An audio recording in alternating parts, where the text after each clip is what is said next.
all is fair game here. I don't have a publicist to attack you for. Don't mention anything about the shorts or anything. We can go anywhere. All is fair. And do I have your permission for that to be the introduction? Sure. Excellent. This is Nick Roth. Hey, welcome to the Discovery Indie Film Podcast. I'm your host, Jeff Howard. And the first voice you heard, I kind of love that it was not my voice for a change. Great. Nick Roth. I think we have very different sounding voices. Yeah, they should be able to tell us apart. Yeah, I think so. Mine is technically too fucking deep. That's the technical term for it? That is, because microphones are sexist. The deeper your voice, the louder it is. So it always sounds like I'm shouting. And it's kind of embarrassing. You're being in the room with you right now, very calming voice, I would say. A calming baritone, soothing. Tell me about your parents. No, in the meantime, that won't get calm. But. No. It's a very, very misleading question. But I'm supposed to introduce you. I need to introduce me. You are here because your film Hanky Panky was at the Film Invasion Los Angeles in 2024, where I am the festival runner. And I'm just going to say, Hanky Panky took home Best Feature Film Comedy. And something I'm really happy about, because I love we have this category, it won the Grand Jury Award for Best Performance by a Cast.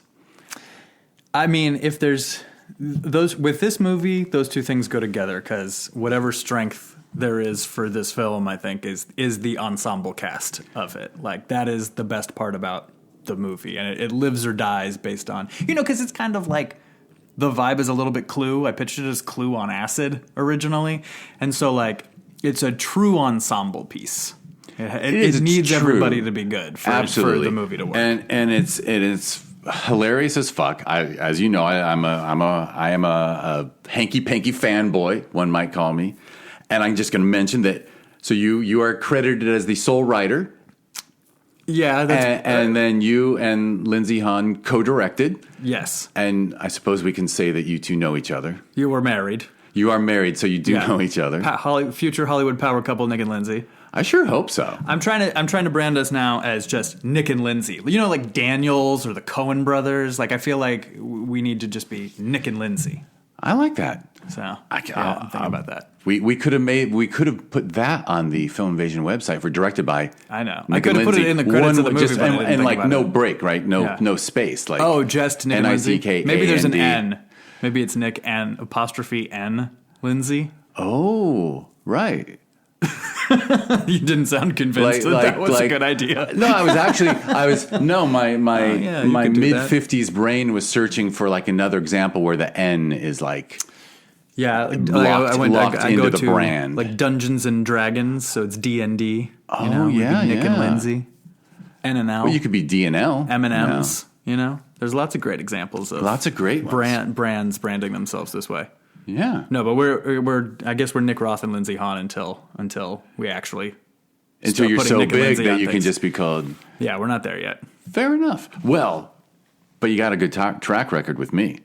Yeah, we're 1 out of 1 so far. 1 out of 1, and technically 3 out of 3.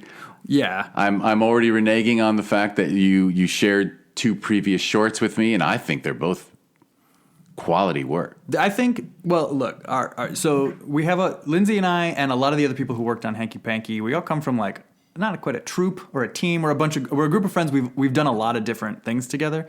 And we made a bunch of different shorts over, I don't know, a period of 5 or 10 years or whatever, leading up to Hanky Panky, which was our first feature, our first attempt that we were like, okay, we got to stop making shorts. Let's try to make a feature. And I would say in that period, there were 3 short films that we made as a team that were good. And that was the short Hanky Panky that we based the feature on. And then the 2 other shorts, Coming To and Nano Bled, which are like, those 3 are watchable. And then there are, other things we made that were not. And then we made music videos that were good too. But, yeah, that's the sort of track record, I guess that the group had. And that is what makes Hanky Panky a delight. And by the way, I will share with you a compliment. There was a screenwriter who was a nominated screenwriter at Film Invasion LA back in June. And she came from out of town and went to every screening. Cool. And then she was at the closing night mixer after the last film, and she literally watched every film. She didn't miss anything. And I said, so just tell me, what's your number one? She said Hanky Panky. That's so cool. That's far out. Thank you for telling me that. Like, I think, because when you make And you might know who she is, because if you remember, you looked out in the audience, she was to the right. But anyway, go. Sure, I interrupted. okay. I apologize. No, I was just going to say, it's a weird movie. It's sort of unconventional and absurd and silly and perverted and crazy.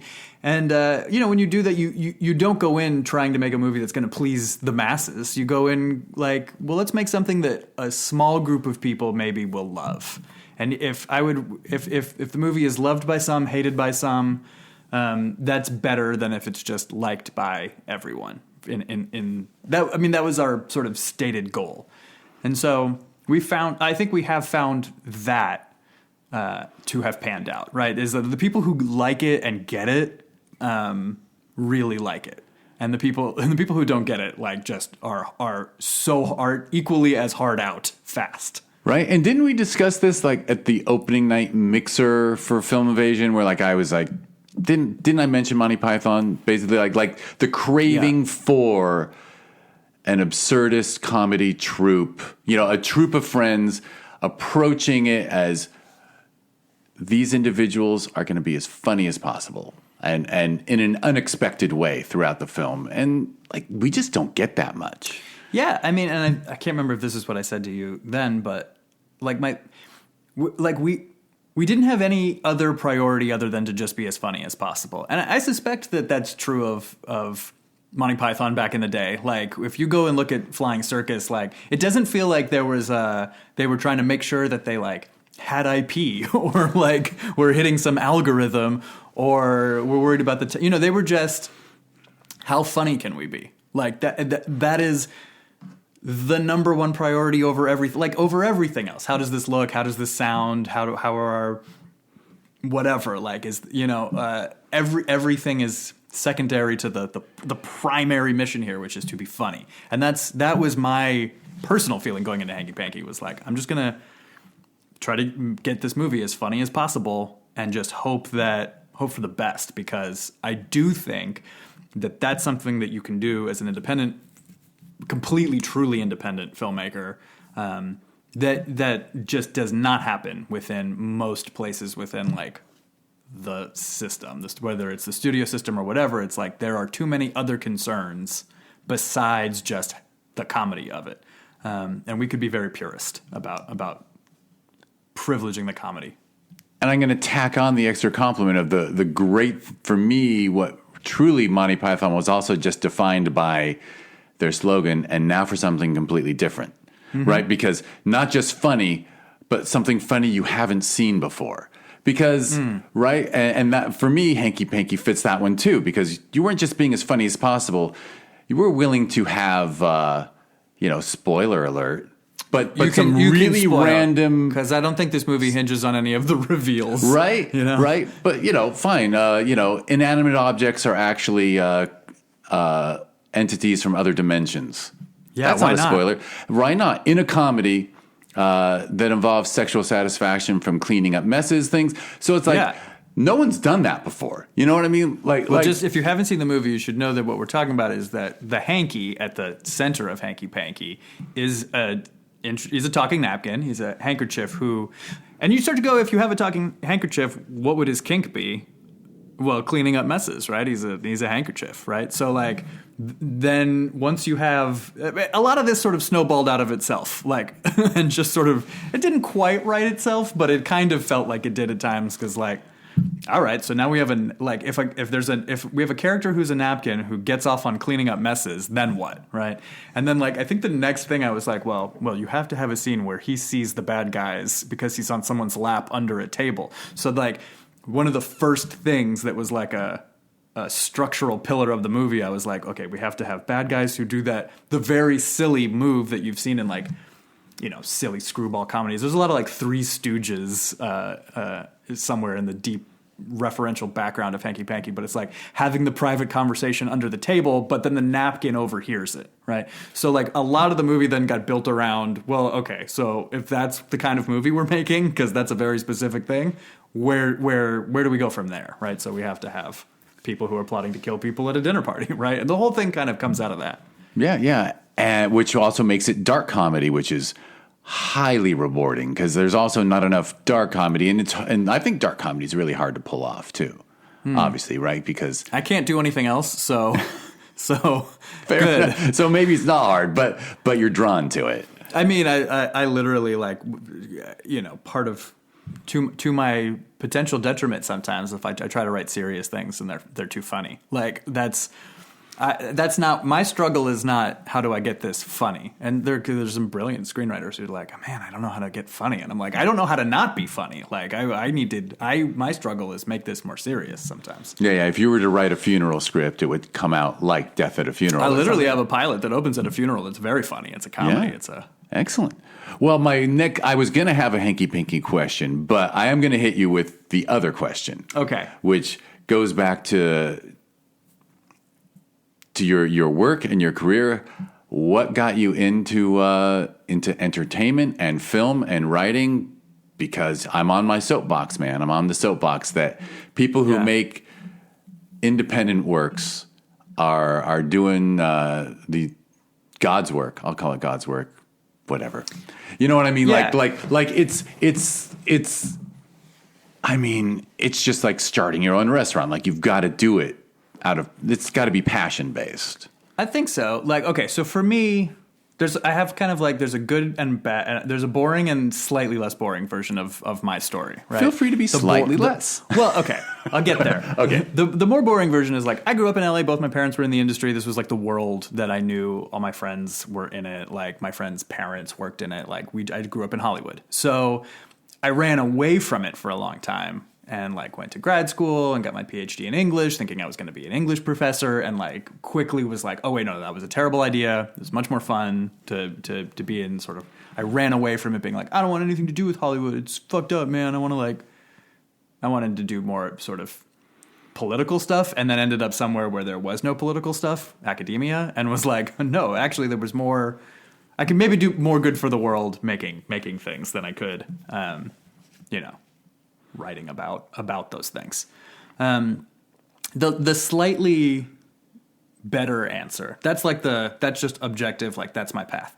But the slightly better answer is like, I was like a depressed kid who really liked science fiction novels. And like, that was my escape, I think, from, just sort of what my own personal problems I was dealing with. And like, at some point came around the idea of, really wanting to imagine my own worlds, right? And like I think the thing that most drew me into writing is that world building. Like first, like I really enjoyed that, and I loved reading, books like The Hitchhiker's Guide to the Galaxy and the Dune, all of those books. Like I read all of the books in all of those series, and then read everything else that those writers had written, and really went down the rabbit hole of those worlds, and like also liked playing video games with big expansive worlds and role-playing games and stuff. And so like that was like that nerdy version of me, like is a little bit who I kind of try to write for now, and so that was my way into like a creative practice. And honestly, both answers are great, because I love the first one, because actually I think the people who grow up in the industry, I think it's probably way healthier to try to walk away from it and then return than just stay in it and sort of be the fish that doesn't know it's in water. I needed my like anti-Rumspringa of like going to grad school and trying to do something very serious, right? And realizing Seriousness. That was not for me. Yeah. And it also was like, I definitely felt like I didn't fit, like I never have like, I mean, look, I'm a writer. I don't feel like I fit in anywhere, but I've never felt like I fit in somewhere less than when I was in grad school. Like I was just like, oh, this is not, I am not of this place. So like an English lit program, like everyone else was just way too fucking serious. Yeah, or I mean, almost serious, but also like I say this completely non-disparagingly. Like the other people there, I think knew a little. Most of them knew. This was like I was at Cornell, and like it's a very elite program, great resources, and I made a bunch of really good friends. But also, it felt like people there had a much firmer sense of what they wanted to do, and I think I was just there to like prove to my mom I'm smart or whatever. Like it was like other people were there because they were passionate about like teaching or about some hyper-specific piece of like era of British literature or whatever, and that was not me. I was like, oh, I just like I'm interested in these ideas and I thought I should learn more about them and maybe I could change the world through doing that, but now I feel like that was not, no, I can't. So this is not a good idea. But from a young age, you were drawn to the kind of writing, the kind of fiction that was more encompassing, more world building, and more storytelling, which, by the way, I was the same, although slightly different genres, but like I was, ate up C.S. Lewis like a motherfucker as a kid, and then got into other stuff, but and didn't fall. I totally fell in love with sci-fi, by the way. Like I think in my 30s. Yeah, I was like 12, 13, 14 is like that was like prime. Like, oh, I'll just read. I'll like devour every. But I loved Bradbury and shit like that, and I was a Vonnegut kid. Vonnegut, Bradbury. I was also like for a long time super into Orson Scott Card before he went off the deep end. If this was a literature podcast and it was what's the most overrated or just like what's the worst book I've ever read is Orson Scott Card's Magic Street. I'll go on the record as saying that is the worst novel I've ever read. Excellent. Yeah. Wow. I wish I could counter, but No, it's absolutely the worst book of all time. But I mean, I loved all of the Ender's Game books and the Worthing saga and all that stuff. I was deep in the and this was before the internet too. So it was like you had to go to a bookstore and go just read the back covers of everything. Like I didn't have a community to talk to about what was the next sci-fi book I should read. So I just like spent time in bookstores trying to figure out like what looked interesting or whatever, and then just picking weird stuff up and reading it. For sure. And at that age, did you take a crack at fiction writing? No, never. No. You were just purely a consumer. Yeah. Purely enjoying it.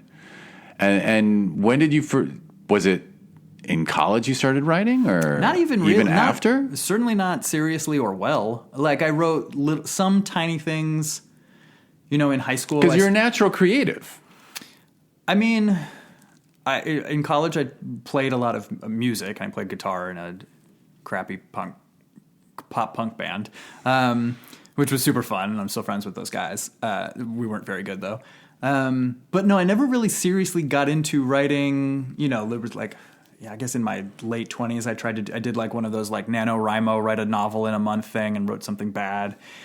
There was a lot of sort of half-assed and aborted attempts to I'll take a creative writing class and then not be able to get into it in college. That happened a couple times.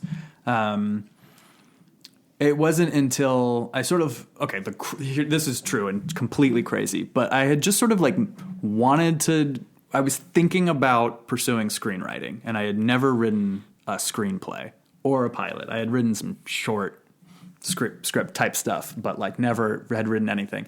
But I was like, I think this might be what I want to do. And I was in grad school at the time. I was in my late 20s.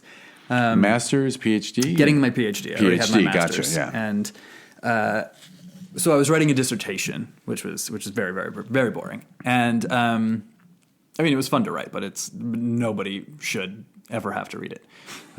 It's 250 pages of very dense theory about very esoteric stuff. Anyway, and in the middle of that, my dad. This is where it connects back to that I grew up in the industry. My dad had been one of the directors of the television show for Fox, Prison Break, back in the day, which actually recently just showed up on Netflix and all of a sudden was trending again. But this was a long time ago, back in 2007, 2008. He was directing it, and so. He had directed, 14 of them or 15 of them. He had done a lot. And then simultaneously, some Chinese real estate executive who wanted to be a film producer was like, I want to bring over... he bought the rights to a big Chinese online novel, and was like, I want to bring an American team over to China to make this movie. And he knew one person in LA, an agent at ICM, and called him and was like, and this is absolutely true. It was like, can you get out, here's my list of approved filmmakers. It's James Cameron, Ridley Scott, Robert Zemeckis, or whoever directed Prison Break. It's the biggest hit in China right now. And of course, the agent is like, yeah, I can get you one of these guys, and calls my dad, who, you know, as far as China was concerned, directed Prison Break. And literally, that day, I happened to be giving my dad a ride from the airport. He had been teaching somewhere or something. And he got off the plane, checked his voicemail, got that voicemail, which was, do you want to come to Beijing and pitch on a $50 million Chinese tentpole movie right now? And I was standing there and he was like, I don't know anything about Chinese movies. And I was like, let me tell you what I'm watching right now, because it is all random crazy Chinese stuff. I happen to be watching Legends of the Condor Heroes, an old Hong Kong 80s TV show, like a kung fu soap opera. And I was just like, I'm a big fan of a lot of Hong Kong cinema, especially. And he was like, well, come with me to China right now. And they like expedited our visas. We flew to Beijing. We pitched on this thing. We got the job. And we spent the next like 6 months working on this crazy adventure. We were in Beijing most of the time, like working on this Chinese movie. And I was functionally like co-writing it. And this is during your PhD program. Yeah, I was like, I'll You take, took a like, little break. Well, I was on... This is amazing. Yeah, I took a little break. I was in a fellowship writing year where I had... you can sometimes do it, like at Cornell, there was a really cool thing where you could teach a double load in the fall and then take the spring off to work on your dissertation. So I was like, I'll just do that and then go to China instead. So I was already, you know, I emailed my committee of professors to be like, hey, can I have a few extra months, no sweat, because I'm going to China to work on a movie? They were like, yeah, that sounds great. Go do that. And so that was like, eventually we got kicked off the project and fell apart, like whatever. It's on Netflix. It's called Chronicles of the Ghostly Tribe now. None of our script made it into it, and we were eventually not involved. But the adventure of it was so crazy and so fun, and that was my first time writing a thing, and to be like in China working on a movie, I was like, oh, well, I'm like, I got to do this. This is much more fun. And look how easy it is. and then, you know, then spent the next like 6 years moving from like assistant to assistant gig, trying to write things, trying to write actually good things, not writing good things. You know, a lot of PA work, a lot of freelance editing gigs, and just like whatever I could pick up. Teaching in my spare time. I was a substitute middle school teacher for a while during that period. And like, so that like the era from like 2013, I guess, to like 2019 was like my like, oh, okay, now I actually have to become a writer in film and television. I got to go do 6 years of odd jobs and pay some dues. First. Yeah. Yeah. So there was not the meteoric. I was like, oh, we'll just get more big $1 million tentpole movies and I'll write those. But that I still have not gotten back up to there yet. And I mean, it almost sounds like if it weren't for the Chinese thing, I mean, that was literally what sucked you out of academia and into. Yes, it came at the right time because you might have been thinking about it. Thinking about it, but talk about a fork in the road. Truly, because I was already in a long distance relationship at that time with my then girlfriend, now wife, Lindsay, co-director of Hanky Panky, who also plays Rebecca. She's also the production designer and the co-editor, and there's probably a handful of other credits I'm forgetting. So I was already like planning to move back to LA and like not going to go on the academic job market, and was like, what could I do in LA? I think I want to pursue screenwriting. And then that did come out of absolutely nowhere, like out of the blue. And so I don't know. Yeah. What would I have done if that didn't happen? What would I have done? I would have finished maybe my the same thing, but it sped knows? the process. It certainly did. And kind of impressive that your relationship started when you were still an academic. The relationship started before I was an actor. Lindsay and I have been together for a very long. We met when we were teenagers. That's fantastic. Yeah. And so I had to. I mean, that's how. In retrospect, it sounds so crazy that I was like, I'm going to move across the country and go to grad school while we're still together. So that was, I don't know. Maybe not the best. Like I was, it did. That also was what was pulling me back the whole time, being like, "Oh, I don't want to do this and be here. This sucks." So I spent like every possible moment back flying to LA that I could there. For sure, for sure. Well, and she has a history in the industry too. Yeah, so she grew up as a she was a child. Like a babysitter took her to an audition when she was 5 or whatever, and she booked it, and then that was it. So it was like from then on out. She started doing, and it's so crazy, there's IMDb or whatever now, but there's nothing like that for commercials and never has been. And so she doesn't know, she has no record of how many commercials that dozens and dozens, like she has no idea. She thinks maybe 75 over a period of like of 10 years from 5 until she was a teenager and no longer really working on commercials because she was on the Disney Channel and stuff. Who knows? And they don't exist anymore. There's like 2 of them that are on YouTube or whatever, but like, so she did that and then had, by the time we met as teenagers, she was like an old pro who had been working in the industry for 14 years or so. She was 19. Yeah. Fantastic. She was always doing that. So it was like, she was already on that path and still is. So like. So I love that it started while you were focused on academia. It wasn't like, hey, we're both into this industry. Like, no, I was in college. The romantic in me likes it, that she liked Nick the academic. Yeah, I was very much like out on the industry. I was at UC Berkeley and going to a lot of like protesting the Iraq War events and stuff. And I was like taking myself very seriously and doing that. And in a really crappy pop punk band that was really fun. And then it took me a really long time to, work my shit out and be like, oh no, I should move back to LA and become a screenwriter and like be with my partner and live a life. But that's the history of my 20s. That got us. So how long before you and Lindsay started collaborating? Or did I jump the gun? No, because after the Chinese thing and you're like, okay, I'm doing this. You finished the PhD anyway? Because, you had to? We had already collaborated on it. I mean, I think at the time... When was it that we... Well, because she was already, doing music videos, and I was helping...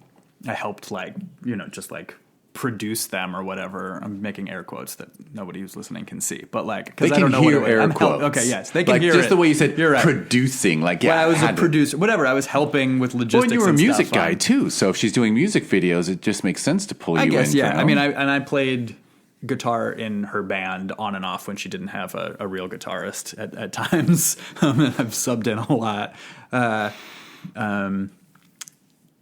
And so I think we were already sort of, but by the time I went to China, I think we'd already done the music video for Addicted, one of her songs, and we did a big music video for it. It was really fun. It was around that time. So it was like we were always sort of working on things together creatively. I guess probably the shorts that we started making after that were part of my path into trying to write, and she started around then doing a little bit more directing, and so it was like, oh well, we could do a thing where I write things and you direct them, and that's where a bunch of the shorts came from. At the same time as that's when I was working assistant gigs and teaching. I was also, because you kind of have to do everything when you're and you're already 30 and trying to break into TV writing or whatever. And we were like, well, we'll also do shorts too. And so it was all of a piece. Excellent. And so where, I don't know, what should I ask next? I almost want to say, so when did the Hanky Panky short pop up? Or actually, well, but also let's talk about the team, the I'll call it a troupe, air quotes implied. Did you just meet were those mostly actor friends of hers, or did you come to meet people during those 6 years? It's a true hodgepodge of because Lindsay's also from LA, we both grew up here. A lot of our friends were already film people we grew up with. And then, as you work, you sort of accrue more of them, right? And so when we did Nanoblood, we had some friends, our good Lindsay and I's good mutual friend Amanda Fuller, who's a great actress. She played the lead in that. But then we also like cast a bunch of roles, and like Anthony Rudowitz, who we cast in that just out of a like met him on that in a casting session because we were like, we're going to take ourselves really seriously and do a casting session for our short film. And he showed up, and we were like, this guy's great. Well, now we're all of us are good friends, and our kids are friends. And then we also he was the kind of person who was like, could be pitched on Hanky Panky, which was like, do you want to go to a cabin in the woods for a few weeks and make something really weird, but it'll be a feature? And so Anthony is, he plays Cliff in the movie. So he and his wife are in they're characters in the film. Yeah. I think they're the hook for me because it's really early, right? When they're just getting out of the car. It's like their chemistry in an interaction about sex is, right. I think that's like the earliest hook for me. That's when I'm like, oh my God, this is my kind of film. They're both so good. That's Christina Lasky playing Carla, Anthony's wife. And like she's maybe the closest thing we have to like a straight man POV, just sort of coming in, like calling out all the things that are crazy, like because they are, and everyone else is weird. And I mean, everybody is weird, but everybody else is sort of in a sort of broader, crazier, like, oh, maybe you're a serial killer, maybe you're a whatever, right? And she's sort of, I think, we see things a little bit through Carla's eyes, especially. She's kind of your. This is a dated reference. I hope you get it. She's like your Alex Rieger, like from what I mean. I don't get this reference. Who's Alex Rieger? Taxi, the Judd Hirsch character on Taxi, the person who's kind of rational, sort of the person who plays it straight, surrounded by kooks. Gotcha. Yeah, that's an important role and good for her. I think she's good at sort of just like sitting there with her wine bottle, snidely judging everyone, which is kind of what the audience is doing at the beginning of the movie. And everyone else is like my character is like so big and ridiculous. He's kind of the most ridiculous version of me making fun of myself as an academic, right? Dr. Crane, has a PhD, he has 2 PhDs from Cornell. It's sort of just like... See, I didn't get that reference till now, but I remember. The reference is just by the way, amusingly, my personal life. Do you know what I'm about to confess to? Like when I met you at the mixer, I because your look changed so much from film to real life. Sure. I did not peg you as that performer. That's what a compliment. Until well after the theatrical screening. I think it was during the theatrical screening that I was like, oh, fuck, that's Nick. Well, part of the dark secret is that it took us so long to edit the movie that we've all... Some people more than others, and maybe most of all, have changed our appearance since then. Right? I don't have long hair and a gigantic beard anymore, so that and there's quite a bit more gray in the beard that I do have. Well, you can't have kids grabbing that hair and grabbing that beard. It hurt all the time. I had 2 children in a pandemic. Like I was gonna, of course, turn very gray over that rapid. I was like, I liken it to Obama's first term. Like it was stressful, and I look different at the end of this 4 years. I bet. Damn. Kids during. Oh man. Yeah. So you can't. That meant you couldn't like toss the kids over to grandparents all the time. No, because you got to protect the grandparents from COVID. Yeah. Oh God, I can't even imagine. Yeah, it was a lot. In some ways, it was a silver lining because we just like hunkered down in our house. Yeah, and super bonded with them. And, so we really made the best of it. But I know we had a middle schooler who would not come out of her room because suddenly she could go to school on her laptop. And it's like I assume she's awake. Yeah, that's a whole other thing. Crazy thing that, maybe 10, 20 years from now, we'll really be able to digest what 2020 to 2022 was. Yeah. All right, so I interrupted with that shit. But you were talking about the troop, how the troop for... So the troop... But by the way, I love that the gentleman who plays the husband in Nano Blood, because I was really impressed when I saw Nano Blood. I'm like, man, he is so fucking funny in Hanky Panky. And Nano Blood, so fucking serious. Anthony is in a great so performance. Good. He's just, and he's not exactly a household name, but his background is largely in theater. And I've seen him in a bunch of plays. And he's just like, he is a true artist, and he's so good, and he has such range. And I've seen him do very serious, like no laughing matter plays, and I've seen him do like some sillier, funnier stuff, and like we never had any question that he could pull. I mean, when we first met him on Nano Blood, which is a very serious, very dark drama, but there was never a doubt. We were like, oh, he's gonna be very funny. And him and Ashley Holiday Tavares, who plays Diane, when they get they did a lot of improv together in the ice shack sequence when they're on shrooms and everything is crazy. And but those two are just like so fun and so good. And Ashley's just like a friend of ours who's also an actor. And so like a bunch of the people in the movie are like, well, okay, so Toby Bryan, he's the voice of Woody. He plays Norm.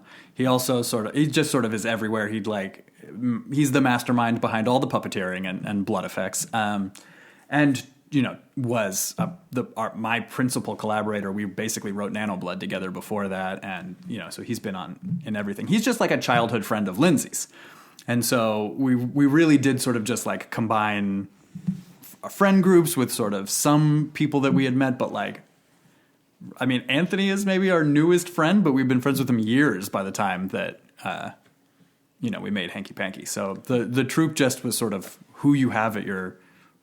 And who you could convince to do something that, like, this wild and weird and stupid and crazy, right? Like, we couldn't hire people to do that. Like, we just had to get our friends. And how many people? I mean, I haven't seen the short version of Hanky Panky yet. How many years before the feature was it? Okay, so the short we did was for the 48-hour film project, where you, if you're familiar, right, you have 2 days to make a short film, start to finish. So you literally pick out of a hat, no relation on the hat, I think, the name of like a character and a genre and a prop and a line of dialogue, and then they say go, basically. And within 48 hours, you have to hand them a flash drive with the finished movie on it. Yeah, those are the rules. From Friday evening to Saturday to Sunday afternoon. You go downtown, you get these things Friday, then you have to hustle wherever you're going to go, and Sunday evening, it has to be, there's like a firm to be in competition or whatever and screen and the thing. And we took it very seriously. We were like, so it was a bunch of us who had worked on that. The people who worked on the short were Ashley, Christina, Jacob DeMontifin, who plays Sam, and he's also the lead in Coming 2. He's also an extra in the background in one shot of Nano Blood. So he's all over the place. Jacob, just another good friend of ours. I think we met him through Toby, and incredibly talented actor. And basically, like, the prop that everybody was supposed to use was a napkin that year, and there was 120 teams or whatever. There's a lot, and we were like, well, how do we distinguish ourselves? We have to think of the most creative use of a napkin. I was like, well, what if I can't remember if it was me. I shouldn't take credit for it. Maybe it was Toby or Lynn. I don't remember who did what, because this was a long time ago. This was like the short. I think this was like 2014. We were like, well, what if we made the napkin the main character of the short instead of just using the napkin as a prop, right? And so once you sort of come up with that base concept, and there is not time to second guess it, because you have to move. I had done one other 48-hour film thing where it was like, we spent the first day trying to figure out what to do, and I ended up writing 3 short films, and then for a director who I was working with who threw all of them away and then did his own. Like, and so it was like, we were like, let's just go with that. That sounds great. Yeah, you need the script done before you go to sleep Friday. Exactly. Yeah, oh, absolutely. Because you got to be like, you're already like prepping and you got to be shooting Saturday morning to make it work. So we quickly, which is also, by the way, why all of the names are just the names from Cheers. I don't know if you've noticed this, and some people don't catch it, but it's Sam, Woody, Norm. Am I blowing your mind now? Yeah, my mind. I'm covering my face with my hands Cliff, because I Carla, Kelly didn't come close to catching Dr. that. Crane and Lilith are Fraser Crane and Lilith Crane. All of the names come from Cheers because we were just like, we didn't have time to name the characters, so I was just like, Sam, Woody, Cliff, Carla, let's go. Like, just take a previous ensemble and we'll steal all the names. And then that sort of just held like all the way through the feature, and it's just like this weird vestige of that we wrote this short film in a night. So the short film is just one scene, and it's just a dinner party where the Cliff and Carla couple are setting up the Sam and Diane couple who are on a blind date, and it's going very awkward and it's really hard. But then there's two napkin characters, and the two napkins, we go under the table at the dinner table, and the napkins have a conversation and a relationship, and we sort of like play out the human relation. It's basically a rom-com, but we play out the human relationship with like the napkins are able to say what the humans are not able to express. And it sort of gets to a point where by the end of it, it's like, oh, maybe this will work out, and this couple will go on another date. And it's very cute and very sweet. No horror. I mean, it's the napkin's a little bit dirty, but we don't see him literally fuck a spilled puddle of wine and come from it. Like it's not like that. It's much more tame and sweet. And I'm really happy with it. It won the audience award for the whole thing. Like people really liked it. And so when we went about a year or two after that, we were like tired of making shorts, because you sort of, as a team or as a troupe, right, you kind of hit a wall where you're like, we could keep making Nano Blood was expensive, and we raised money for it, and I put up a lot of my own money for it, and like you kind of hit a wall where you're like, well, there's no way to make money with these things, with these shorts. And there's no, like, I'm not really sure. We're sort of making them as calling cards and going to film festivals and doing a lot of that. And we kind of came to a point where we're like, I bet we could, let's just make a feature. We should just make a feature. Like, let's see if it's different if we make a feature. And we were like, well, it's got to be horror, because then maybe there'll be an audience for it. And I can only write things that are funny, so it'll be a comedy horror. Why don't we do a comedy horror feature version of that talking napkin short film that we made? And I think everyone was like, no. and I was like, okay, well, whoever writes, we were all working, Toby and Lindsay and I were sitting around, they were working on scripts that were really good for horror movies. And I was like, well, whoever finishes first, whoever can finish a horror movie script first, let's just shoot it. And the three of us agreed. And then like 2 weeks later, I was like, fuck you guys, I win, here's the script, and it's Hanky Panky. And they were like, fine. And so from then on out, it was just the complete, very fun mayhem of mostly just saying yes to everything, because it's once you undertake to do something that is so insanely silly, but commit 100% towards like making it the best version of the silliest possible movie you can. It was just a very fun enterprise, and moved very quickly. That was in like the summer. We shot that winter, because we were like, we have the cabin. That's Lindsay's dad's cabin. So we were like, we could shoot this in the dead of winter in the mountains in Utah. It'd be very snowy and very beautiful. And then it took 7 years to edit it. 7 years of post. Mm-hmm. With not and it's not effects heavy or anything. So it's not like one of. By the way, not. I do have a silly fanboy question, which is, did the wonderful conceit of seeing the fishing wire that animates the napkin, was that in the shorts too? The short? Because that's one of the most charming fucking things for me. No, you don't. There's no wire work in the short, because it's just the napkin on Toby's hand. Right, napkin talking on the hand. Which is another great fucking conceit, though. The bottle of hydrogen peroxide does say something, and I think maybe there's a little wire that's pulling the lid open in the short film. All right, I had to ask about the wire, because I love the wire stuff. The wire is there, not. I think a lot of because most people who see it are like, I love the wires.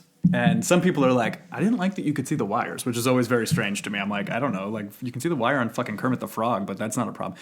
We didn't go in like, it'll be great, we'll see the wires. We went in like, well, we want to make them move and fly around. If we can get rid of the wires, we will, but if not, we just don't. That's just not a concern. Like, I'm not worried about it. So let's make it happen. And there are some places in the movie where I remove the wire, and we shot plates, and there's a couple of shots where the wire is not there, but like I also don't mind it.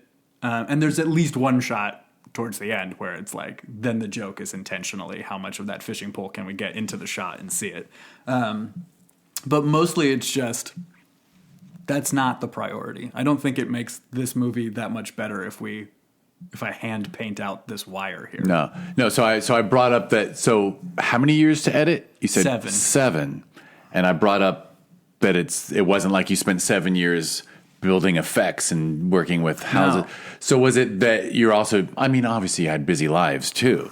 Yeah. Like it wasn't like full time for 7 years. It was in your spare time and working it out, but not many pickups? Well, we did. Because you couldn't go up to the cabin anytime you wanted. We never picked up in the cabin. We picked up some stuff in LA. So there's some of the bathroom stuff and stuff that, we were like, we'll shoot at the cabin, everything we have to shoot at the cabin. But if there's anything in this movie we can get away with shooting in LA, we'll shoot it when we get back in LA.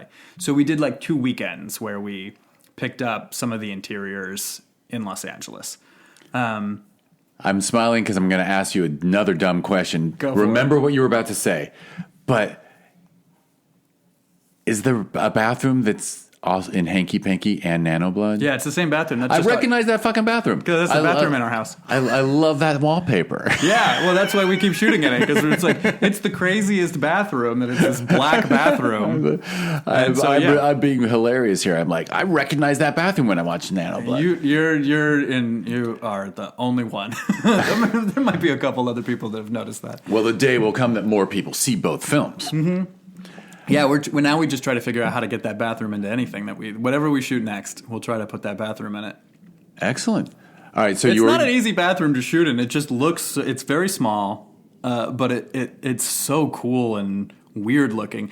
And we were like, if you're gonna shoot a bathroom that's supposed to be in that cabin, if you shoot like a regular bathroom, it won't match. So if we just shoot a really weird bathroom, and then call it out, no one will notice or care. It'll just seem like a weird choice that's in this cabin. And and it kind of is a callback. Well, I'm older than you, but like it's a callback to like the style. Like if the cabin was completed in 1983, that's the bathroom that'll still be there. Someone might have done this weird black Coke bathroom to like have in their cabin. Well, it makes it easier to find the Coke. Yeah, exactly. Everything is everything's completely dark. Black. Yeah. Yeah. So we shot I think we shot like maybe 17, 18 days in Utah, and then 3 or 4 more days in LA. That's it. And then the rest is just, it's on your computer. Yep. You and Lindsay are editing together when you have time. We were just quite busy. And it's a lot of work it took us a long time to set the project up. It's not like we had a fleet of assistants and we had shot... Right, an enormous amount of footage. So a lot of time. The first year, you were just assistant editors. The first few months, we were assistant editors, syncing sound and renaming files and doing all that fun stuff. And then I got a full-time job on a TV show that I was on for 5 years. So at that point, my schedule became a lot harder. And Lindsay was doing some of the heavy lifting early on, and then eventually I would Eventually, I took over to get the movie over the finish line. It was just me at the end, because by then we had, when we finished the movie, we had a child, and Lindsay was pregnant, and I was like, I gotta get this movie done. But I think what really took so long, besides obviously we were just doing this in our spare time, is and that I didn't really know what I was doing editing a movie, was just that what we would do, the first cut was 3 hours long. Then I trimmed it down. Lindsay and I got it from like 3 hours to like about 111 minutes, which was the first sort of time it felt like a movie-length movie. And then we put it away for like 6 months. And we're like, we're not abandoning it. We don't have time to work on it right now. We'll come back to it with fresh eyes. And then we came back to it with fresh eyes and cut a few more minutes out and like thought about stuff and reorganized things and cut the beginning out and put in a new beginning. And there's a lot of stuff because we had a ton of footage or a lot of scenes that ended up just lifted out of the movie. And then we did that several times where we walked away from the movie. I think there was at least once where it might have been a whole year went by and we were like, we're not working on this right now. We'll come back to it. We can't get our heads around it. And it just like every time we came back to it, then it felt like we were really objective and could see it anew and dive back in. And I think to whatever extent this movie works, I think a big piece of it is that we afforded ourselves that luxury of like, it's done when it's done. We'll figure it out when we figure it out. We don't really we had to discover what the movie was in the editing process, and that's going to take a really long time. And And it did. And it, there was like some point where we got it from like 110 to 108 to 107 minutes, and then put it aside for a year, came back and cut 25 minutes out on the next cut, and just was like, oh, I don't need any of this. And now it's 90 minutes. And at the end of the day, it's like, it's 86 and change, because I just, after that, was able to just keep taking pieces out, and not put things back in, and kill more and more dark. There's a lot of stuff that's very funny that I just wanted to be funny. So it's hard to cut it out of the movie, but the movie, the big breakthrough, I'll say, like in the editing process, was like realizing, I think originally the movie was more about the hanky than it ended up being. And not that the hanky's not great, but realizing that the sort of the backbone of the plot should probably be more about Sam and Diane, our human characters who are meeting and falling in love, but then are split apart and need to get back together at the end. Which now feels like, oh, of course. Well, that's sort of like the plot of what's happening in the movie. Like, that was not as it was designed, written, or shot, right? Like, it was much more about Sam and Woody amongst this ensemble and their friendship. And so there's a lot of pieces of a man and his napkin best friend that had to get cut to make it make sense, to make it be more about like, oh, these two people who are kind of star-crossed lovers but have ended up in the weirdest murder mystery of all time. Are they or are they not going to be able to end up alive and together at the end of the movie? That is the best version of how to then hinge all of the zaniness on top of.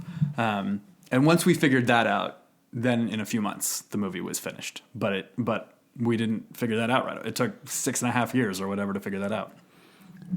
And it worked out perfectly because, I mean, yeah, what happened is you found the film. Yeah, you found the film. Truly. And because yeah, as nonstop hilarious it probably some of the longer versions were, in the end, like, yeah, the audience needs story to stay with it. You need like a sort sketch, of, like a pure sketch film. Yeah. Tends to, I mean, I'm a Kids in the Hall fanatic and that's always like one will of be. Our favorite and always touchstones for the humor that we're going for. Yeah, they're my number one, like even above Python. But like they never really attacked a long form story and made it work for me. Yeah, I mean, I do have a fondness for Brain Candy, but I have a fondness for it, but I can't say it's a good movie. It's not in their. It wouldn't be one of their top 20 sketches, right? Like, no, and I like the. I mean, whatever. I'm a fanboy, so of theirs. So it's like I'm forgetting the name of the miniseries they made that ended up on Amazon. They made a miniseries. They have a miniseries. Yeah, that I only discovered because when Amazon did the new season, they pulled up this old stuff, and they had like a CBC miniseries that we never got in the USA. That I don't think I've seen that. And I'm completely blanking on what it's about, but it's it's like a six 1 hour episodes of a miniseries, something like that. Yeah, I'll have to. All right, well, I'll find out how wrong I am when I look at IMDb when we finish recording. We'll go figure that out. But yeah, you have to have something that's going to be feature length, and have a kind of comedy that. I don't know. I think of the movie kind of as like live action Simpsons Treehouse of Horror as kind of the tone here, where it's like it's horror, it's kind of spoof, not really, but it's sort of dark comedy, but that level of silliness and zaniness and absurdity. I didn't when I originally wrote the script because again, this was at the beginning. I'd only written a couple of features. I think by the time I was like I'm writing Hanky Panky, it was maybe my third or fourth movie. And I didn't know what I was doing. There wasn't really a good backbone of a story behind the whole thing. It was kind of just the insanity of all of these people ending up accidentally here together at this retreat, and he's been wrongly invited, and it goes. But there wasn't the sort of emotional through line and like the story of like, oh, here is this rom-com that we can kind of hinge everything on, so that the audience kind of gets where the situated in like what the story is, and then throw all the silliness at them, because. The other thing we were trying to do in the edit to no avail is like figure out what the audience really needed to know to make things make sense. And that led to a lot of over-explaining. At one point we had like a Star Wars crawl of like, the big yellow block text flying through space. And, there was a whole scene the movie at one point opened that we shot in L.A. of like Sam and Woody are. It's like, look, they're in their bedroom and it's a sex scene between a man and his napkin. He like intentionally spills some coffee and uses him to clean it up. And then in the middle of that, he gets the text from Ashley inviting him. And so like that's our call to adventure or whatever. We wrote that scene. The movie originally was supposed to open that way. But it was so dark and fucked up that it threw off the entire movie. Because if you watch, you would go, like just watching this guy have this weird sex scene with like some spilled coffee and a napkin by himself in an apartment. Like, and they're so good. Jacob and Toby were so good in the scene that it just like you go into it being like, oh, he's the killer and this is a dark movie. And then when it's funny, it's like confusing and nobody would laugh. So we had to cut that whole scene because it just like that was not the opening and we didn't really need that and we didn't need the prologue and we did at one point we did a parody of It's a Wonderful Life where we just start with the stars and the angels are talking and they're like, we have to send Woody to Earth to help. He's the guardian angel for Sam and he's got to help him through this like dark time and whatever. And but that didn't work. We had to cut that. So we tried a lot of different things. And it wasn't until at one point I was like, I don't think anybody needs to know or care. I think let's just throw people into it and not explain it at all. And the audience will be a little behind it and then they'll catch up. Which is so like, there is no explanation. He just comes out of the pocket and starts talking. I think you just go with it. Like that is the only way I think I could get the movie to work, but only because we tried 40 different other things to try to make it make more sense. And only because you gave yourself breaks so you would have the fresh eyes. I got to admit, like throughout my life, I've always had people say, will you read such and such script or this or that? And like something I always tell people is like, don't look at it for 3 months. Yeah. Stop. You're like your head's so far up your ass at this point. You can't see the forest. So just walk away. Come back and tell me what you think because you're not listening. Yeah. And yeah, just you're making me wonder just how many, look, as a festival runner of 2 festivals, I see like 1,500 films a year that get submitted and, somewhere around 10% are good. And I wonder how many of those 90% would have been better if the person had taken a year off and then returned to it. I mean, I think probably a surprisingly high percentage of them would certainly be like way, way better, would benefit from that. I don't know if it can save something that doesn't if it was terrible, it's terrible. But the whole process of editing a feature, I say this having co-edited one, right, is like trying to keep everything in your head, because you're not just trying to keep that 2 hours in your head. You also have the other 20 whatever hours of footage that you shot, and you've watched all the dailies from everything Like, it's an enormous amount of information and possibility. And then you spend so much time staring at it and tinkering at it, and you're so close to it that, like, you are constantly trying to get fresh eyes, even if that means showing it to somebody else, like, one at a time, just to see, oh, okay, so here's what it's like when... So, I mean, we did that where we would we never screened the movie for more than just a couple people at a time, where it was basically like Lindsay and I would sit down with like almost one at a time the rest of the members of the cast, like to be like, all right, let's watch it with Christina, let's watch it with Ashley, let's watch it with Seth and Claire, let's watch it with whoever and see how it feels in this context and then go back and edit more. And we did that over a period of years, like just to try to get outside of the like, see the forest for the trees problem. Did it become almost like an inside joke among friends that like, yeah, the film's not going to get done? Oh, yeah. Like Morgan, who was one of our DPs. Right? We had 3 DPs. They're all great, but I couldn't convince any of my DP friends to come shoot a movie for free in the cold for a month, but I could convince 3 different friends to shoot for a week each. So we have 3 different DPs, and one of them, when I texted Morgan, like, hey, the movie's done, we're having a screening, blah, blah, blah, blah, blah, he was like, oh, that's so fun, ha, ha, ha, and I thought I was joking, and I had to text him again, like, but are you coming to the screening? He was like, what are you talking about? And I was like, oh, no, it's really, we finished the movie. And he was like, oh my God, years ago I assumed that movie was just a lost cause. And I was like, no, it's really funny now. And he was like, okay. That is so funny. But that totally checks out. Yeah, because 7 years. It's a 7 years. The odds that you didn't have a hard drive failure that killed you were like, we were pretty. Those get high over 7 years. We were pretty diligent about backups, hard drive maintenance and backup and not moving them. And we had Honestly, actually, it was the hard drives. We bought very expensive hard drives for Nanoblood, and then we recycled them for Hank. We had we didn't spend any money on Hanky Panky. We didn't have budget. So we just had to use the hard drives we already had. But we had bought expensive ones. I mean, you probably had to keep upgrading the project as new versions of Premiere or whatever came out. That also slowed us down because, like, once or twice a year, I would have some technical problem happen because I had to update Premiere over the 7 years. We literally went from, like, when Premiere had years to when Premiere was on the Creative Cloud in the middle of this project. So and every time it'd be like, no more fonts for you. It'd be like, okay. Seriously.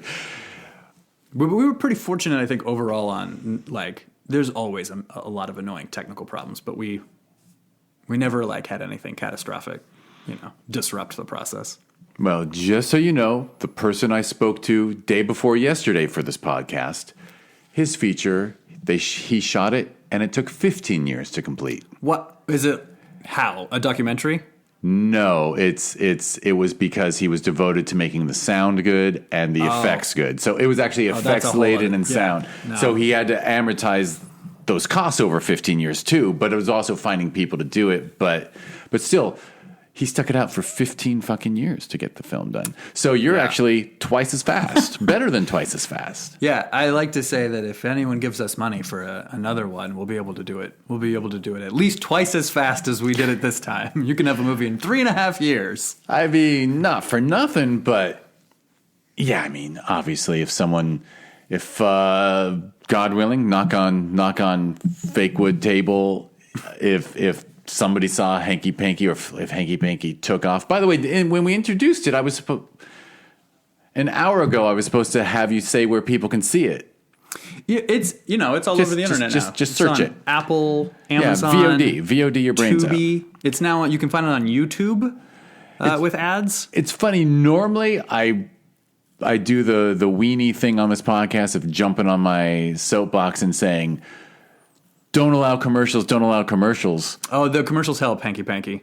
Yeah, actually, Hanky Panky is so, like, delightfully... There is nothing quite like watching, like, a flying killer top hat voiced by Seth Green chasing after someone in the snow and then abruptly cutting to, like, the all-new Nissan Altima 4-door... That is funny. I still recommend people watch it both ways.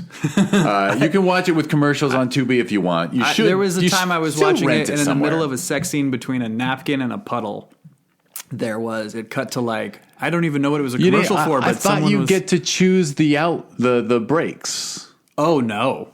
Really? No. In the middle of Tubi cuts to commercial in the middle of the line of dialogue.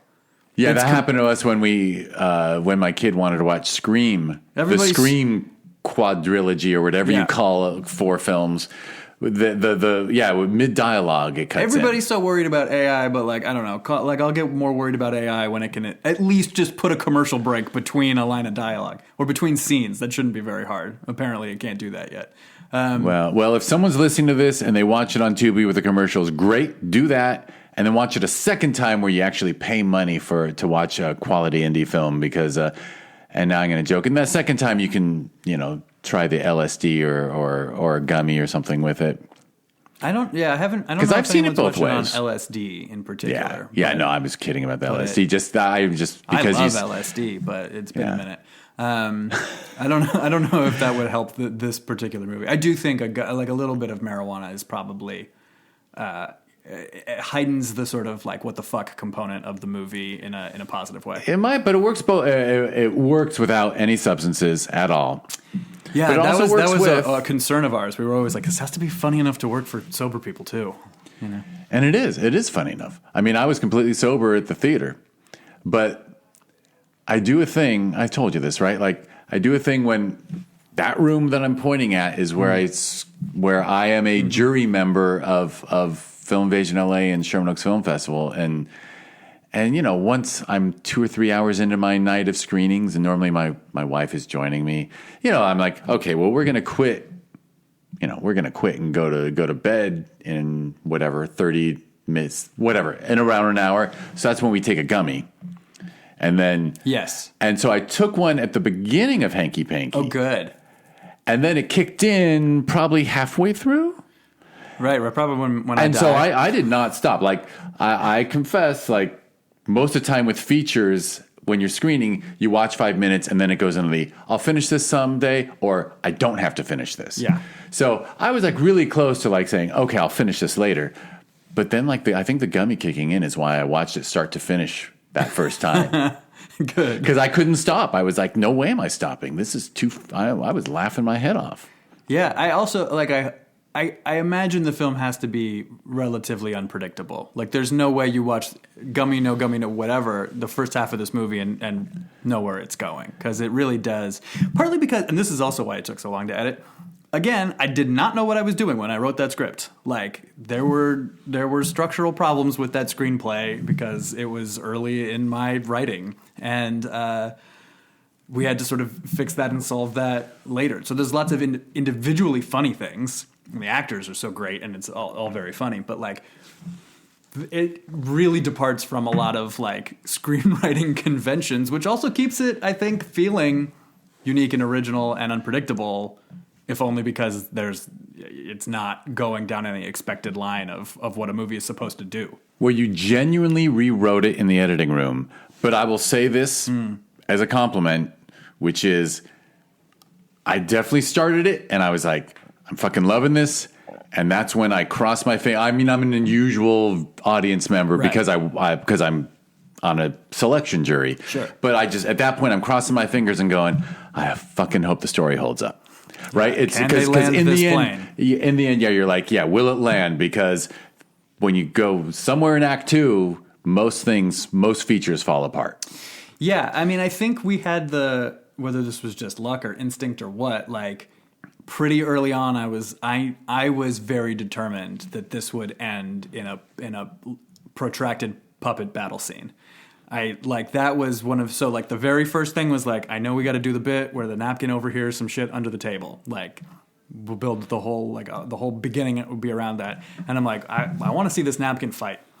And like I said earlier in this podcast, I'm a big fan of Hong Kong Kung Fu cinema. Like, that's one of my favorite things. I was super into that. I got really into that in grad school. Like, a buddy of mine who taught that at Cornell got me like much more into it. And I was like, I want to do a wire fu duel. Like, that is where to me it felt like if you set up an audience with there's a puppet, a tucking napkin, the most rudimentary it's literally just the napkin on a hand. Like, there is no other feature to him. If you make that your protagonist, you gotta have that protagonist in a fight scene. Like, you gotta Matrix that shit. It's gotta be Avatar and go into like a long battle at the end. There was no other way out. Like, whether it was Clue or Treehouse of Horror or whatever, I was like, it's ending in a fight scene. And there was never a doubt in my mind that it was headed there. So then the Act 2 was all just like, how do we get there, right?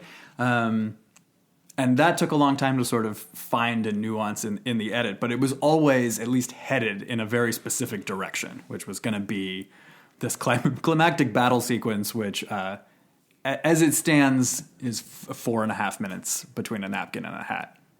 It is with actors and contributing three human actors, three humans also, who do contribute. They definitely keep it fresh. Yeah. God, I'm so fascinated by, but you definitely had the storytelling instincts, or everyone did, that everything you needed to have a really two stories go through the whole thing, because it is the rom-com too. Yeah. And that is actually really, really rewarding too for the audience. But like, it was all there in spite of all the other stuff that was in your way when it was over 2 hours or whatever, and all the unnecessary, hilarious stuff that you ended up, is on the cutting room floor, so to speak. Like, you didn't have to reshoot to tell this story. Like, it was all there. You captured it all. I think like a lot of that is credit to the actors. A lot of that is credit to Lindsay, I think, especially holding me to a level of sincerity that, especially early in my writing career, I wouldn't have necessarily. I would have gone more Kids in the Hall sketch and less like, I think a lot of zero to low budget horror comedies that sort of would be in this genre.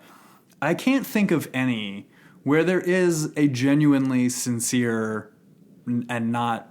It's like a pretty typical just love story is really just at the heart of this, which is like a really rom-com. Two people meet accidentally. She texts him wrong, right? She texts the wrong Sam. And they're sort of opposites and quirky, but they're clearly into each other. And then shit gets in the way. And at the end of the movie, they're going to end up together. Like, we're going to promise that. And that is the actors and too, it's huh? genuinely sweet. Like, it is. That part is not cynical. That part is not ironic. It's these two characters who are completely different. She's this sort of, ayahuasca marriage counselor, and he's this very prim and proper, like, fabrics consultant or whatever the fuck Sam is, right? And yet they're, I think we like both of them. They sort of feel a kernel of emotional reality, despite how, like Sam. Well, Jacob, like I was sort of pushing to, like, it's Peter Sellers, like, go crazy with this performance or whatever, and Lindsay would rein him back. And, at the end of the day, it's like, yes, there's blood and puppets and all kinds of crazy shit, but it's also like, it's a sweet story where it's like and it's not going to like get into like any growth, like they don't have to like, there's no tits in this horror movie. Like it doesn't, that's not what it's about. That's not what it's doing. And I think that's kind of, I don't know, that's something we were very conscious of, is like, there's something sweet here too. It's sweet and nice at the same time as it's a killer Top Hat movie. I completely agree. And that was in the script, right? I mean, really, that's in the script because that first dinner when he is expressing expertise in fabric, and the difference between whatever a tailor and a this and a that, like I can't remember. But when he expresses that degree of detail, it almost makes me think of your youth. Because like when we're into sci-fi as young people, like you end up like an expert on shit that you can't talk to anyone else about, and here he is just publicly sharing his expertise, and the way she's impressed with it. Yes, you see that connection immediately. That was like. This is I think why Lindsay and I are an effective team, is because I think I just wanted to write hilarious, silly shit for him to talk about. And she was like, well, why is that in the movie? And I think it was Lindsay who was like, well, what if that was like, the way that they bond is that they both have expertise over something. And she really appreciates that he has this, quirky, nuanced understanding and this love and passion for vintage fabrics or whatever. But she, later in that same scene, right, she's able to sort of like, she has this expertise about psychedelics that she talks about. Like, she knows about these special mushrooms that she's going off to look for, and has just like a joy and a passion for them. And I think a lot of these characters are like, in one way or another, and Cliff and Carla are sort of the opposite, but like full of like unwarranted joy and passion. And so there's something very optimistic about it. Like Dr. Crane is sort of bombastic and big, and like all of these characters, a lot of them are just like, Lindsay's character Rebecca is so bubbly, and another Cheers name, Rebecca. And hers is, yes, she wants to take over the world. But she still has, it manifests as this like very pleasant, beautiful, fun, optimistic joy. It is fun. And I don't know if I should say this, but like there's not enough fun in the world. Like it feels like we're in a less fun era. Like I can't even name, like there's not a top comedy troupe that I can name. You know what I mean? Like a fun sort of factoid here is this is an Obama era movie. Right. Because we still had hope. We shot this right before, we shot it in January of 2016. So this was before the 2016 election. This was just a very different, the most crushing thing that happened the entire time we were shooting it was that David Bowie died, on our first week of shooting, and we were all devastated. And for the entire, whenever when you're pulling a slate and you do, A for Alpha or B for whatever, Bravo or whatever, ours became Bowie for the entire shoot after that, because we were all just like huge fans, and that was one of those like weird things that happened that just like came out of nowhere and surprised us all. And so we, every, scene 24, Bowie, take 3 or whatever that was what we did every single time after that, pretty much. But also simpler times that was our biggest problem, was that a celebrity that none of us knew personally, but an artist that we all appreciated had tragically died. That was the biggest problem in the world, is what it felt like. At the time we were shooting this. Yeah, no, and not to share obviously my bias is known, like we were very confident Yeah. that everything was going to stay just fine. Things were getting better. Everything was going to be fine, and we were sure we knew what was going to happen in November, right up until 2 weeks before it happened. So Yeah. so like it was a different time. I don't remember the timeline particularly, but I guess January 2016 is probably right before the primaries of that year were happening that March. Yeah, I but guess, she was right? a lock. She was handed the keys, Yeah. and I mean, my nephew, literally his birthday was election day, and I texted him that morning, I got you a special gift for your birthday, a female president. Even though like the last 2 weeks, with a laptop, whatever, can't go into that, but yeah. But still, what I was trying to say is, I hope people like me can guilt trip you all into creating more together, because the personalities and talents in Hanky Panky, Oh, you don't have to guilt trip us. You can't stop us. yeah, you guys want to keep working together. Yeah. I've already written half of a sequel. We'll probably figure out some way to do some kind of to shoot it no matter what. Like nobody can tell us no because we don't need anything. And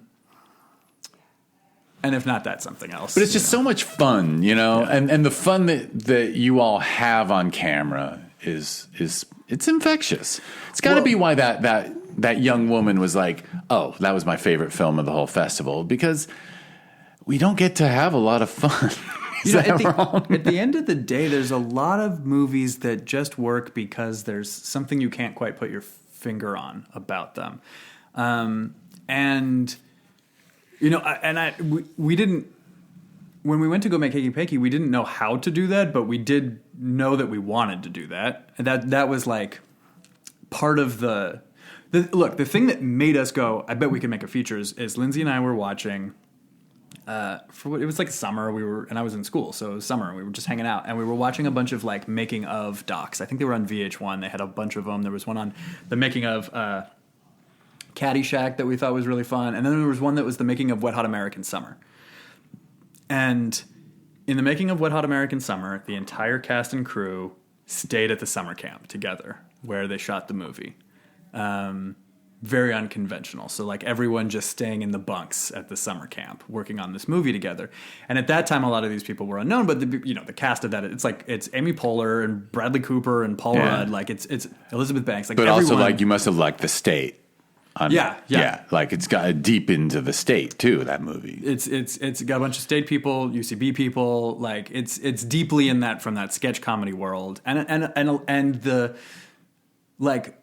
It's not just that they all stayed together, but like just the whole movie is very unpretentious, right? It knows it's silly, but everybody commits really hard. It's kind of like, and so that was kind of our real direct inspiration, where we were like, well, we don't have a summer camp, but we do have one cabin we could go to, and we could do our own version of Wet Hot American Summer. Someone recently reviewed the film on Letterboxd with just wrote Wet Hat American Winter. That was the entire review, and I was like, this is the best one we've ever gotten. Because that was we were just like, maybe, because we all stayed in that cabin together, and we were just like, we'll stay there. That's the whole cast and crew. Totally unpretentious, of just like, we'll do our absolute best to make the absolute silliest thing we can. And that we took that inspiration was directly from Wet Hat. Now I can't even say it. Wet Hot American Summer. I forget why I was talking about that, but. No, it makes sense. But yes, well, because I was just harping on, and that team, every once in a while they'll come out with another film, but I can't think of one since that retreat one they did where they were all in a house, and Paul Rudd and Aniston went to the house. Maybe. Well, they made a sequel. And then a prequel TV show or whatever, where they're all getting older and older. It's still very funny. But that group still does stuff off and on. And they've all split off and done, David Wayne and Michael, I'm blanking on his name now. Ian Black or Showalter. Showalter, I was going to say. But Michael Ian Black is in it too. I mean, Showalter and Wayne sort of have each gone on to do a million fucking cool things, right? I don't know if they got that whole troupe back together one more time, that would be amazing at this point. But I just think I think the world of that movie in terms of its production and just the sheer chutzpah of like, we're going to go to a summer camp and make a summer camp movie, like have everybody stay there, and capturing some kind of like a vibe or a energy or something that you can't quite put your finger on. It's more than just that they're having fun together. I don't know what it is, but there's something that makes the movie feel special. It has like an aura around it because of that, I think. Which is probably extremely difficult to set out to do, but it sounds like you did. And hey, golf clap. You honestly, did. You guys did it. You really did it. I mean, honestly, like the movie that I think of as the greatest film, and this would be, if we do my three favorite films, it would be on there. The movie that does this the best of any film ever, I think, is Casablanca, which, in addition to a lot of reasons why it's the masterpiece than it is, like there's just something about it that just has like a vibe or an energy or like an atmosphere or something that just feels cool and fun and interesting and intense. It just like works. Oh man, I don't know if that's I could talk Casablanca for a while. Oh, me too. I am big into. I got a Casablanca soapbox where you do. I kind of do because we could do an entire podcast on Casablanca. Yeah, I have a couple Casablanca soapboxes. Am I right that it was the same year as Citizen Kane? Citizen Kane is 41, and I think Casablanca is 42. Okay, because I have a soapbox where I'm like, I kind of feel that Casablanca is not dated in any way. It's just so perfect that I every time I've watched it, and I saw it for the first time in the 80s. And I watch it every 10 years or so, and I just think it's perfection. I don't think there's. When I watch Citizen Kane, I'm like, this is great, but a lot of the great things about it are a little dated. It was just groundbreaking, but it's dated now. It's not a big deal that it's a broken timeline, but someone had to do that first. I think. But for me, Casablanca is just like, whatever. I totally feel you on that, and if it's like, which one of them do I want on the desert island to watch over and over again? No question, Casablanca. But I think they're both. I also have a Citizen Kane soapbox to be on, which is that everybody talks about the groundbreaking cinematography and sound design and sort of, yes, the form-breaking nonlinear structure, et cetera, et cetera. I think what gets lost in that discussion, and this is just like me as a screenwriter and maybe where I am right now in my screenwriting career and my interests, like the individual scene craft and the writing in individual scenes of Citizen Kane is like unbelievable. And like in terms of trying to reverse engineer how to write those scenes, I like can't even wrap my head around it. And that's true of Casablanca, I think, too. But Casablanca, it's more in the sort of like the quips and the one-liners, and it's like the dialogue is so fucking good. And in Citizen Kane, I'm like, oh my God, how did he write? Or they, I don't want to get into the whole Mank verse as well. But like, how did they set out to write this and manage to get it to this? I think of those as both like, I'm less interested in them as like archetypal masterpieces of American cinema, and more interested in them as like, what can I learn from this as a screenwriter? Because these are such interesting scripts. And to keep myself from going too far off the rails, I did fall into, I get sucked into that trap, right? The GOAT trap, where you have to compete these things. Like, actually, Michael Jordan is the greatest ever, and Oscar Robertson was the greatest ever, and they were different eras, and you don't have to say one was better than the other. Like, actually, you don't really have to choose between Casablanca and Citizen Kane. Yeah, you don't. Just for some reason, everyone makes me think I do, but I don't. You don't. You really don't. There's really no imperative. It's art. Yeah. A painting, two paintings on the wall can both be perfect. Yeah. It doesn't. Yeah, I know. It's a silly thing that our culture gets into, of having to have a hierarchy of everything. Yeah. I don't think so. I don't think you need to do that. Really don't. You really don't. You can just like them both. And besides, it's Kareem. All right. So anyway. All right. Well, we're already talking your list. So you want to wrap it up, and then we'll do the podcast about your list? Because that's I'll stop, and then we record again for that. So really? So it's its own piece. Okay. All right. We'll do that separately then. Great. We'll do it separately, and it's briefer, more brief. But people should watch Hanky Panky. They should. I think so. And I think they should. Yeah, and I dare you. And recommend it. And you can yeah, and I dare you to watch it. And if you don't enjoy it, just go ahead, send me a message through Instagram, and I'll argue with you. Yeah, I mean, I love to argue with people, and I'll argue with you too. You can, if you don't like it, let me know, and I'll try to talk you into liking it. That'd be great. Although find me on LinkedIn and chat with me about. If you have no sense of humor, maybe I mean, there are people who are just they don't get any jokes. I do think that it's like if you don't like this movie, you don't get it, and I'm not just trying to like. I'm not even saying that like glibly. I'm saying like that's fine. Not everybody is gonna get this movie. Is not. But if you like Wet Hot American Summer, if you grew up on Monty Python, if you enjoyed sketch comedy, if you think SNL is funny, you probably have bad taste. That was just rude of me, but rude, very rude. If you like comedy, it's a film to check out because there's a dearth of comedy in our culture anyway. I mean, certainly if you're a fan of things like Kids in the Hall of the State or the Mr. Show or Mr. Show. Right. These are all the Ronnie Dobbs movie was also brilliant. I don't know if I saw that. Oh fuck. Okay. I can't believe Mr. Show. Mr. Show managed to someone paid to turn the Ronnie Dobbs sketches into a feature. And it is flawed. It is totally flawed.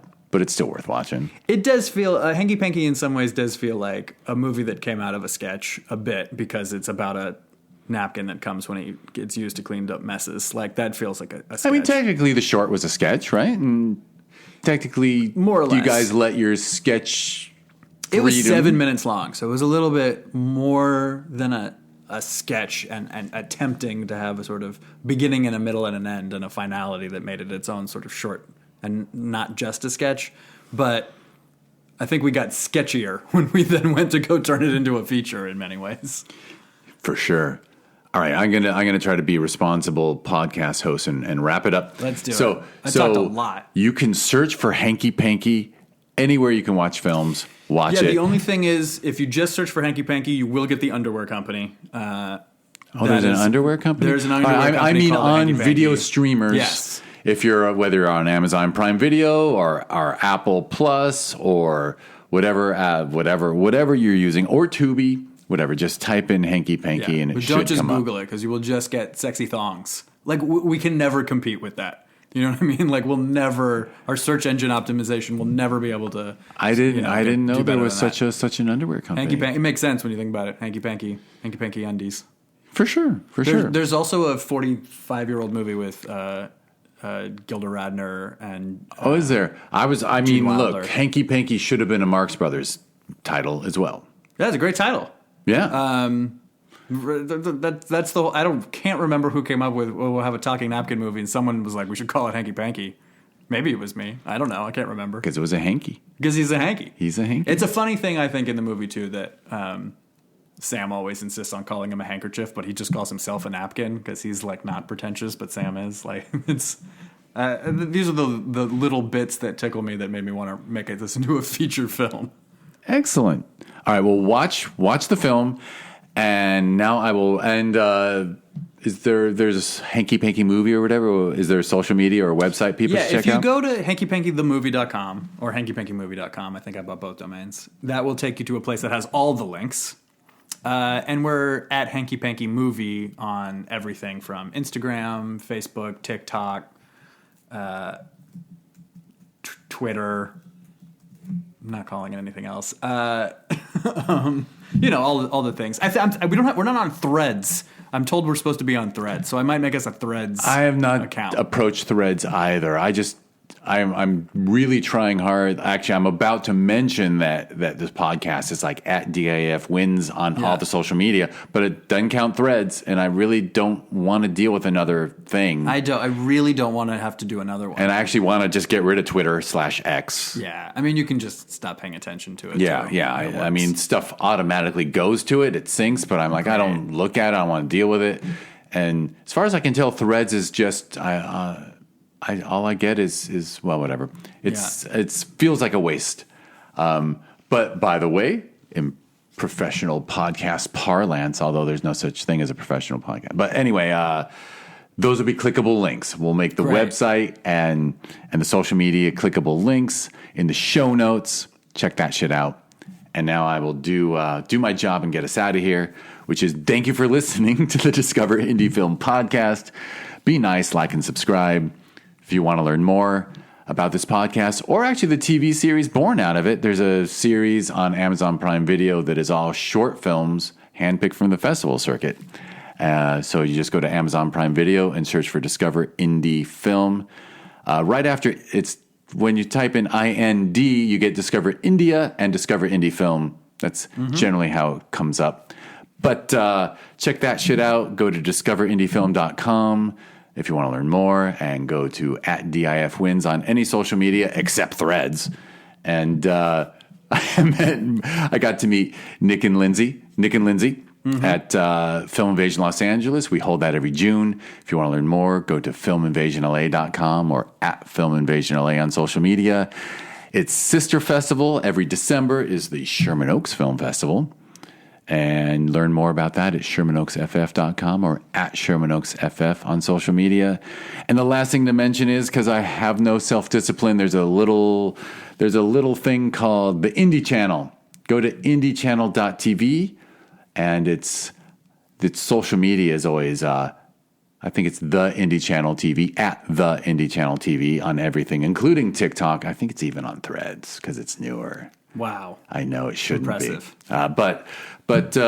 And by the way, if you go to Indie Channel is a streaming service, and it's on Roku, Amazon Fire TV, Apple TV, Android TV. It's on your phone. Just go to your app store and download it. Do a free trial. And you can check out the shorts, the aforementioned shorts, which are Nano Blood and Coming To, which they're both. I actually saw this morning that they were both on there, and I was like, "Good job, Tommy! Thank you, Tommy." A little golf clap for Tommy, who is amazing, the main guy pretty adding sure that uploading there stuff. is male nudity in everything that we've done. Yeah, which.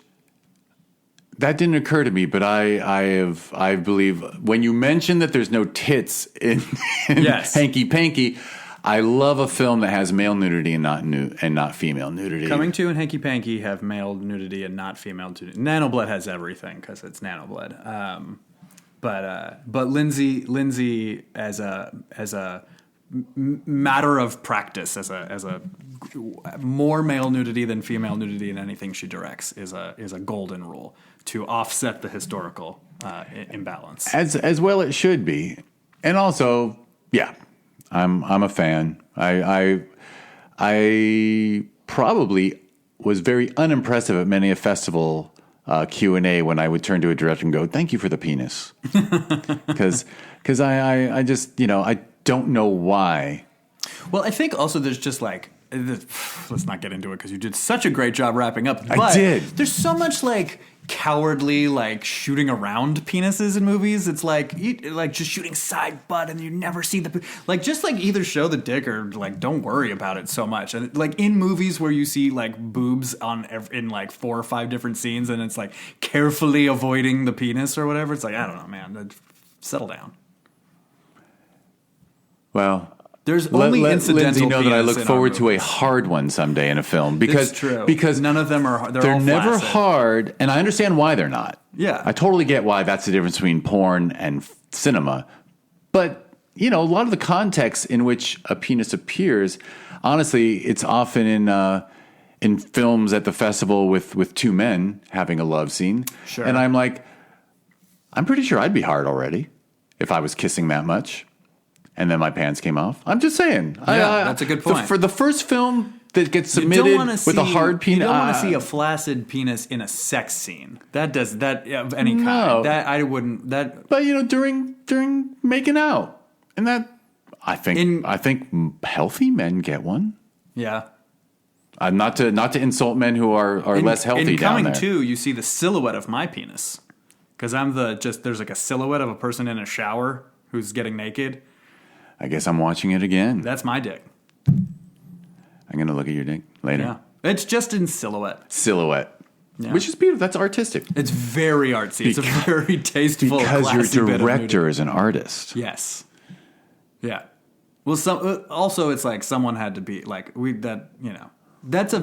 that story was written by an openly gay man, and it's a queer story, and like we needed there to be dicks in it, like because it's a true story, like so it's it is. It plays out great. Yeah, and so it was like it was very clear. It was like somebody has to be in this who's not the star, who's just there to be a dick silhouette. Like you can't.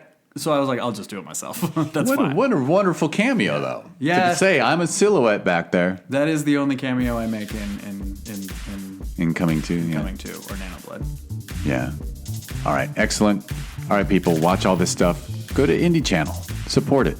I'll finish the wrap up by saying the Indie Channel, besides just supporting indie films that are mostly all from the festival circuit, it's a socialist motherfucker. 50%. Most things, they cover their costs first, and then they pretend to give money to the creators. Mm-hmm. Indie Channel takes 50% of gross receipts and spreads it evenly among all the filmmakers, which means even while we're losing money, people are getting paid. Amazing. I know, it's bad business, but I'm hoping that idealism can win the day. Well, I like it because it's forward thinking, which is something that this industry could use more of, instead of just how to survive the next quarterly report. And the films are so good. Mm-hmm. All the films are good. All right. Thank you, everybody. I'm gonna go discover India. It might be a great show. Who knows? I'm gonna find out. Okay, I'm gonna hit stop, and then I'll tell you the Discover Indie film story. But there's no reason to go into it. All right. Thank you, Nick. Thank you. And thank you, everyone, for listening.